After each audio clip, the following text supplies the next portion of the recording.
Hello，大家好啦。咁呢條片呢，我希望用極短嘅時間啦，可以講晒 differentiation 入邊重要嘅事啦。可能係我做過一啲 past paper 總結過啲題目啊，或者一啲重要嘅題型，或者大家有可能 miss out 嘅嘢，我都想總結一下俾大家睇啦。咁希望會對你哋有用啦。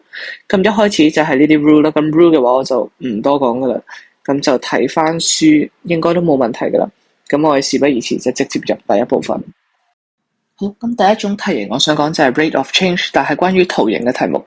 咁其實喺過去10幾年啦，圖形出現喺 DSE 真係唔多，不過喺24同25都分別出現咗。咁我估呢個會係一個趨勢啦，將會。咁我哋一齊睇下2014呢條 past paper。佢首先就講咗 air is leaking from 一個 spherical balloon at a constant rate of 100 cm³ per second。咁其實我哋就要睇下究竟我哋有咩資料啦。咁我哋有個 volume 啦，我哋叻咗個 volume， 我哋叻咗個 radius 先啦，好似呢度寫咗咁樣。咁其實佢俾咗嘅呢個資料啦，如果根據我哋啱啱叻嘅 variable 啦，就係 dv over dt， 即係佢俾咗嘅，即係 at 一個負100 cm³ per second 啦。咁點解係負？咁就係因為佢啲 air 係一路走緊，越嚟越少啦，所以我哋就會用負嚟表達啦。咁我哋睇下佢想我哋揾咩先 ？rate of change of 個 radius 啊嘛，所以我哋想揾 rate of change of 個 radius 就係 dr over dt 啦。當我哋嘅 r 係等於10嘅時候，咁其實依家我哋寫晒呢兩個位，我哋就係需要諗下，究竟有咩可以連繫呢兩個一齊咧？咁其實可能你哋已經會見到啦 ，dv over dt 就係等於 dr over dt 乘 dv over dr。你咁樣睇嘅話，兩個 dr 約咗，咁其實就係一樣啦。dv over dt 我哋啱啱計到係100啦，係題目俾嘅呢個 dr over dt 啦，就係我哋想揾嘅嘢。dv over dr 當 r 等於10個 cm 嗰陣時，咁你可能好奇 dv dr 點樣揾咧？咁我哋就要用翻 sphere 嘅公式啦。sphere 嘅公式係4 over 3 pi r cube。如果將佢 d 一次嘅話，就係4 pi r square。咁其實我哋都係塞翻呢個嘅4 pi r square 落去呢度啦。我哋嘅目標係要揾 dr over dt。咁呢度咧，我哋就將10塞翻落去呢度。如果最後我哋嘅答案啦 ，dr over dt 咧，篤埋機嘅話就係負0.25 pi cm per second 啦。所以呢個就係一個完整我會做 rate of change 題目嘅一個做法啦。我哋睇到一條例子。咁呢一題就係2024年 DSE 啦。咁我哋睇一開始佢俾咗啲咩資料先。咁我哋就一個 rectangular 嘅 digital picture 啦。佢就話原本嘅 length 同埋 breadth 係20同埋15 cm。咁你可以 mark 低先咯。跟住佢就話個 diagonals 係 remains constant。咁即係個 diagonal 永遠都一樣啦。咁我哋首先可以揾一個 diagonal 先嘅。因為呢個係一個長方形啦，所以有直角。咁我哋嘅 diagonal 其實就係等於用翻 Pythagoras theorem 啦，我哋就知道佢係等於25 cm 嘅，寫靚仔少少。所以呢條係25。第二我哋就睇下佢俾咗啲咩資料俾我哋啦。佢就話個 breadth 係 decrease at a rate of 0.5。咁佢已經同我哋講咗啦，我哋 let 個 breadth 係 x 啊嘛，所以佢俾咗嘅資料就係 dx over dt 係 decrease， 所以我哋要加翻個符號俾佢啦。跟住啦，我哋而家要揾嘅咩係 rate of change of 個 area， 呢個係我哋想揾嘅嘢。咁我哋要寫翻出嚟啦 ，dA， 咁我 let 咗個 A 係個 area 先啦 ，let A cm cube 啦，咪 cm square be the area of 呢嚿嘢啦，咁我唔寫晒啦。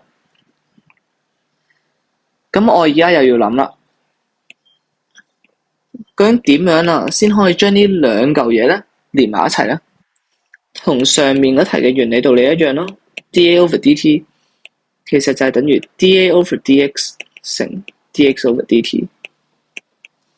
我哋又係需要揾 dA over dt 呢嚿嘢咯。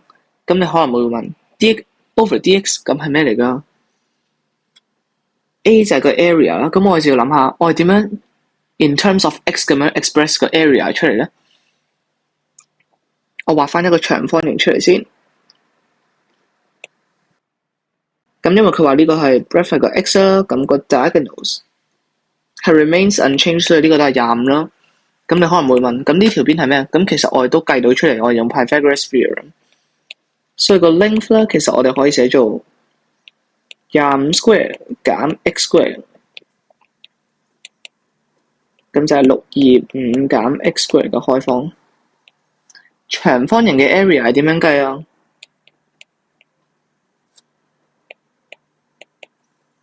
咁當然係長乘闊啦，就係我哋咁樣。咁我哋要睇翻，我係需要揾 dA over dx 呢嚿嘢啊嘛。你見到呢個又有 a 又有 x， 所以我就 d 嘅呢條式佢咯。先 d 後面啦，我哋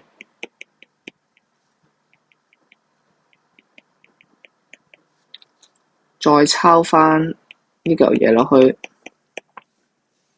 簡單嘅 simplify 一下咯。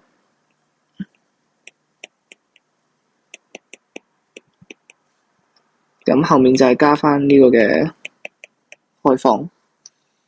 咁我而家最後目標係想問咩 rate of change of 個 area， 就係 dA over dt 啦，所以我哋將佢寫翻出嚟，就係 dA over dx。當 x 係等於7嘅時候啦，再乘翻 dx over dt。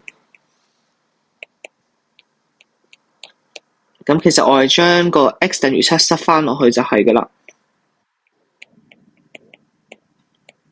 就係咁樣啦，跟住再加翻625減7 square 啦，仲有 dx over dt， 其實我哋都可以喺上面揾到啦，呢度就係負0.5。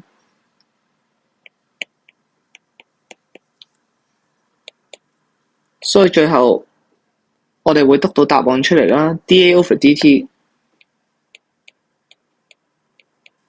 應該就係會等於-527 over 48，記住唔好漏單位。area 係咩 ？area 係 cm square 啦，再補翻個秒俾佢，咁呢度就做完啦。咁如果咁樣睇嘅話，其實呢啲圖形嘅 area 嘅做法應該都係用翻呢個表啦。你想睇你想揾咩，同埋佢俾咗啲咩，咁我就覺得應該冇乜問題，你就應該點都可以做到啦。咁我想借呢度都講埋，如果唔係圖形嘅題目，佢可以點樣考？但係其實同上面嘅做法係差唔多，係類似一樣嘅咯。咁我哋睇下2024年呢條啦，佢嘅 A part 第一 part 咧就叫你 express u in terms of 呢個嘢啦，咁就好簡單啦。我哋只要兩邊去 take length 嘅話，就可以消滅咗個 e power 啦。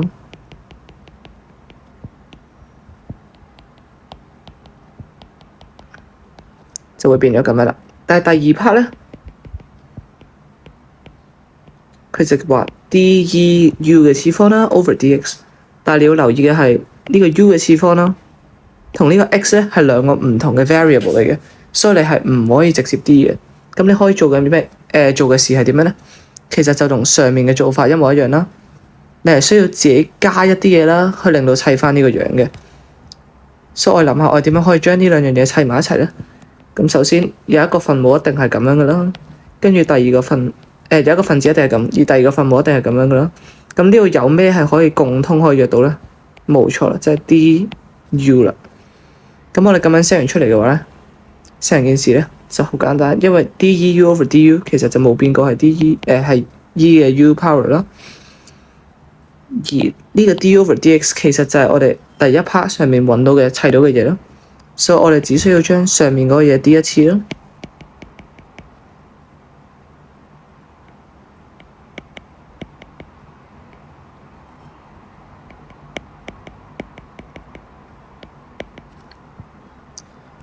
抄翻後面呢嚿啦，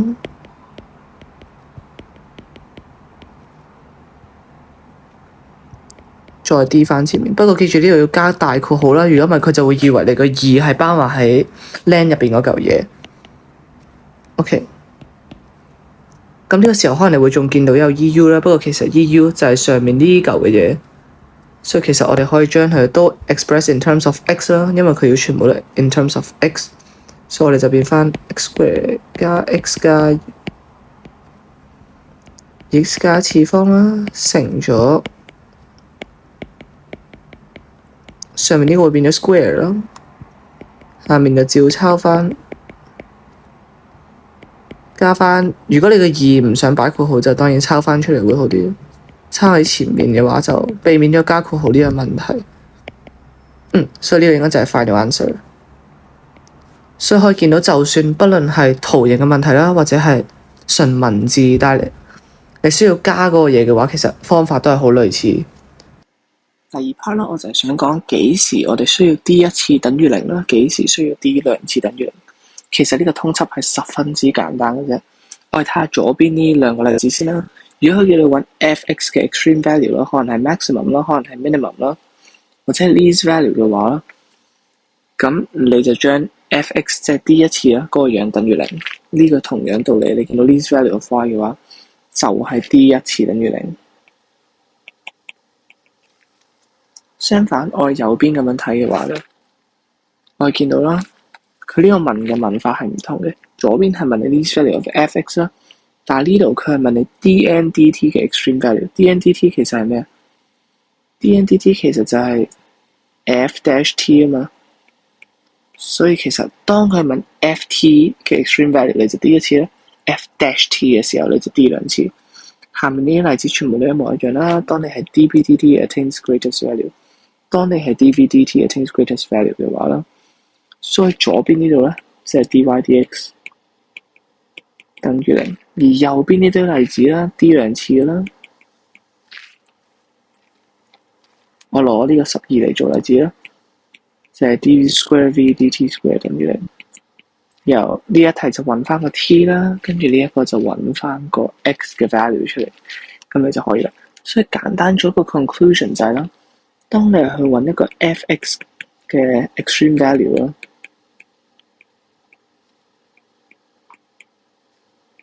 你需要做咧就係 d 一次，再 put 等於0。當你揾 f-x 嘅 extreme value 啦，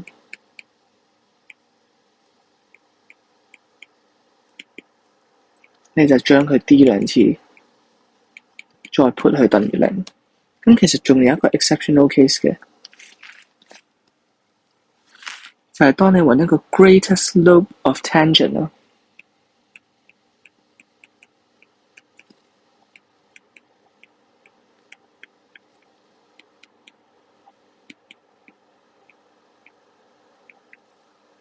其實咧，你咧都係要 d 2次，然後 put 翻你嗰個等於0啦，就可以揾到你個 greatest slope of 個 tangent。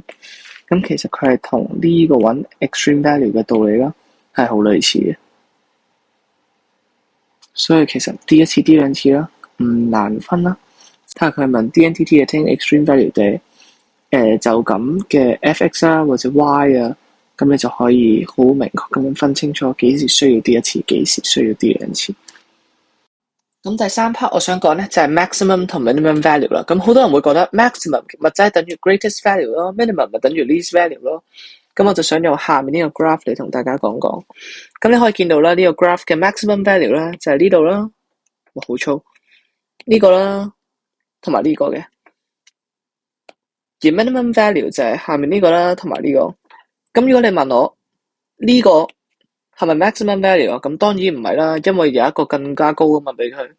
呢個係咪 minimum value 啊？都唔係啊，因為有一個比佢更加低啊嘛。所以其實我哋係有兩個學名嘅。呢啲確實係 maximum value， 但係如果唔係最高嗰個咧，我哋會叫佢做 local maximum 或者 local minimum 啦。相反，如果係最高呢啲啦，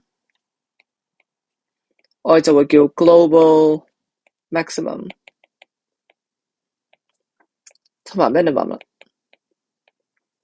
咁我哋而家即刻睇睇右邊呢條例子。呢條題目啦，佢俾咗個 function 啦，就係 e 嘅 power x over x cube 減 x 加2。咁我哋睇下佢 B part 問嘅問題啦，就係要你揾 greatest value 同埋 least value of y。咁我哋前面所講啦，如果揾 minimum maximum value of y 或者 f(x) 嘅話，我哋需要做嘅就係 d 一次啦。咁我呢度就已經做咗啦。咁我 expand 完之後咧，我會揾到3個 root 嘅，一個係 x 等於3啦，x 等於-1同埋 x 等於1。但我要留意翻題目個 range 啦，佢係寫零細過等於 x 細過等於5，所以啦，係啦，有下先零細過等於 x 細過等於負5啦，所以呢嚿 x 等於負1啦，其實我哋係唔要得，所以我哋 reject 咗啦。之後咧，我哋就畫翻個表出嚟啦。由佢初俾嘅最 minimum 嘅 range 就係0啦，我哋畫咗0出嚟啦。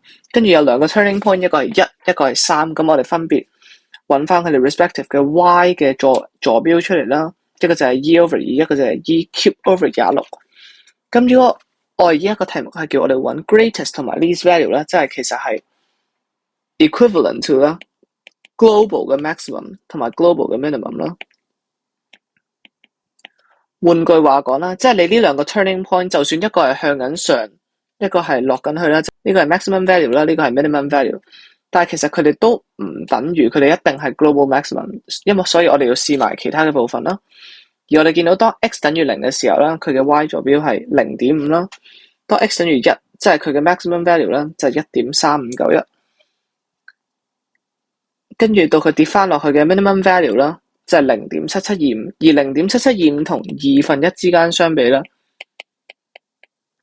其實係大過 0.5 嘅喎。所以 0.7725 雖然係個 minimum value，但係佢唔係個 least value。個 global minimum 咧係當佢等於 x 等於0嘅時候，其實我都上網揾咗個 graph 出嚟啦。其實我哋可以睇，當 x 等於0嘅時候啦，佢確實係喺佢嘅 minimum 嗰度啦。而當 x 等於3，佢嘅 turning point 其實係喺呢個位左右啦。你見佢雖然係 minimum value 啦，但係唔係成個 curve 最低嘅時候啦。而當 x 等於1，就係呢一點啦，就係佢嘅 maximum 嘅時候啦。咁我估 x 等於5應該深敲起 x 等於5應該深敲喺呢度附近，即係佢個 graph 應該就係喺呢個位嗰度咧，就斬咗一條線。呢個就係0，即係可能呢個 x 就係5啦。所以我哋見到啦，可以見到就係佢嘅 minimum value 真係唔等於佢係嗰個 range 嘅 curve 嘅 minimum value，佢只係你咁啱嗰個 turning point 係一個 minimum value，而唔代表係真係成個嘅 global minimum。咁你可能會話，咁呢個係已經有一個 range bounded 㗎啦，即係佢已經講咗係0細過等於 x 細過等於5啦。咁如果佢真係冇 range 嘅時候，我哋應該點樣做咧？咁2023呢題就係十分之好嘅一個例子啦。我哋睇下 C part 呢個，佢係問你 find the greatest value 同埋 least value of gx 咧，即係要你揾 global maximum 同埋 global minimum 啦。咁我哋嘅做法就係將 g dash x 等於0嘅先啦，即係第一次嗰個樣等於0。咁之後我哋會揾到呢個分母等於0啦。咁我哋 solve 咗出嚟之後啦，我哋會揾到 x 等於0啦 ，x 等於1 or x 等於-1。咁我哋將個表畫翻出嚟啦。我哋就會見到當 x 等於-1嘅時候，佢係 negative 啦，跟住呢個 range-1去到 x 去到0係 positive，如此類推啦。咁如果我哋畫翻呢個 graph 出嚟啦，其實大概個樣應該會平線啦，跟住會再上到某一個位又跌翻落嚟。咁我而家要揾 maximum value，咁因為佢呢個係完全冇定任何嘅 range 嘅喎，我哋唔知佢係由負幾多去到正幾多，甚至係0去到 x 去到唔知幾多，其實我哋完全唔知道喎。咁我應該點算好咧？我哋知道啦，呢個嘅 x coordinate 係-1啦。我哋知道呢度有個 turning point somewhere 係0啦，跟住我哋都知呢度有個位係1啦，但我哋唔知後面同埋前面啲 part 係去到點喎。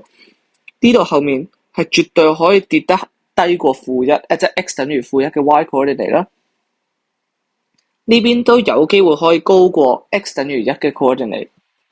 咁我而家要點做咧？我係點樣知右邊呢邊最多係會去到幾多咧？所以我哋就要 take positive 嘅 limit 啦。limit 呢一課係咪大家都會覺得哇好奇怪，竟然喺呢個時候要 take limit？冇錯啦。咁我哋見翻我哋 gx 呢條式先啦。當我哋如果想 test 佢呢邊個 curve 究竟會唔會跌得低過 x 等於-1嘅時候嘅 y coordinate 啦，我哋就要 take positive 嘅 limit 啦，即係當 x 等於無限，可能呢個係999 x 等於999無限嘅時候，佢個 y 即係個 gx 啦，會係咩？咁我哋寫一次出嚟先啦。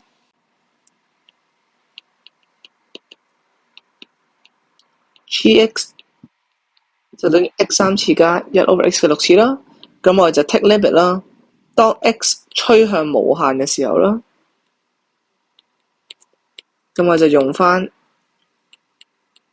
limit 個課學過嘅嘢啦，就將佢全部除最大嘅次方啦，咁我就會變到呢度會0啦，跟住呢度就會0加1，所以等於0。所以當 limit 啦趨向無限大嘅時候啦，佢個 g(x) 啦，其實係會等於0嘅。咁我哋睇埋第二邊啦。如果呢邊再上嘅話，即係負無限啦，負無限嘅話，佢個 y coordinate 最高係去到幾多呢？咁呢一邊啦，我哋就要 take x 趨向負嘅無限啦。咁我哋用翻同一步啦，都係要除翻最高嘅次方。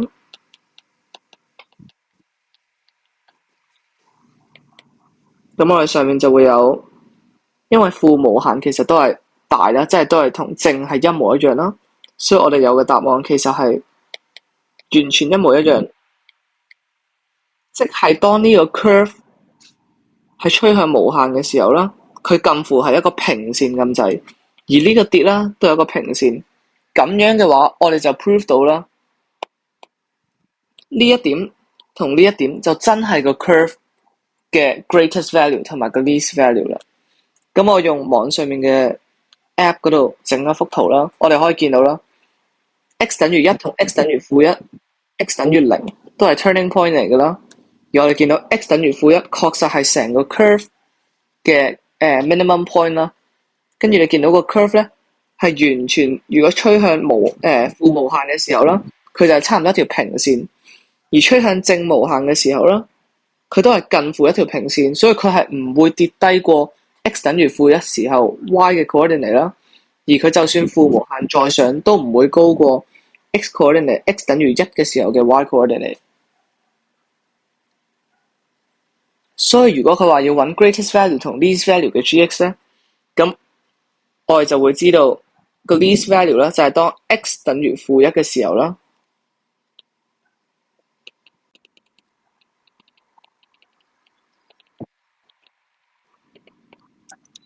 而當 x 等於1嘅時候啦 ，g(x) 就會 attain 佢嘅 greatest value 啦。咁因為個題目叫我哋揾 greatest value 同 least value 啦，咁 greatest value 就係塞翻呢個 x 係-1落去 g(x) 度啦。least value 我哋就會塞-1落去啦，就係-1嘅3次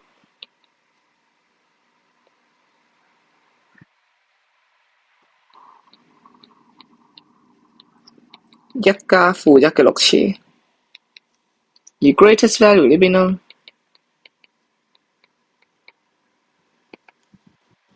就會係塞1落去啦。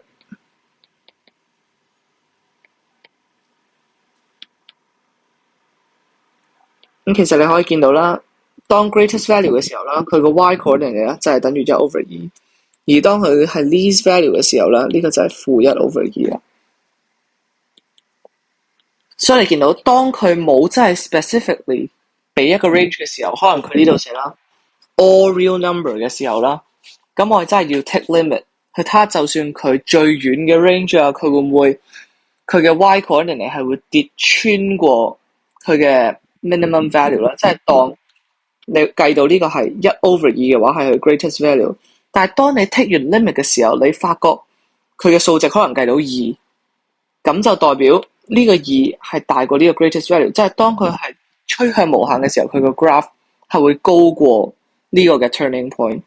所以如果佢真係冇俾 range 嘅話，就記住我哋要用 take limit 嚟做，我覺得呢個有機會會翻炒啦，所以大家可以留意一下啦。咁至於啱啱前面講嗰個話 greatest slope of tangent 咧，就係我前面所講話冇錯，係需要 d 2次等於0啦，跟住再將佢塞翻落去f-x， 揾到個 x 之後塞翻落 f-x 就可以揾到個 greatest slope of tangent。呢度順帶一下啦。咁其實呢一課都差唔多係咁多啦。希望呢條片可以幫到大家啦。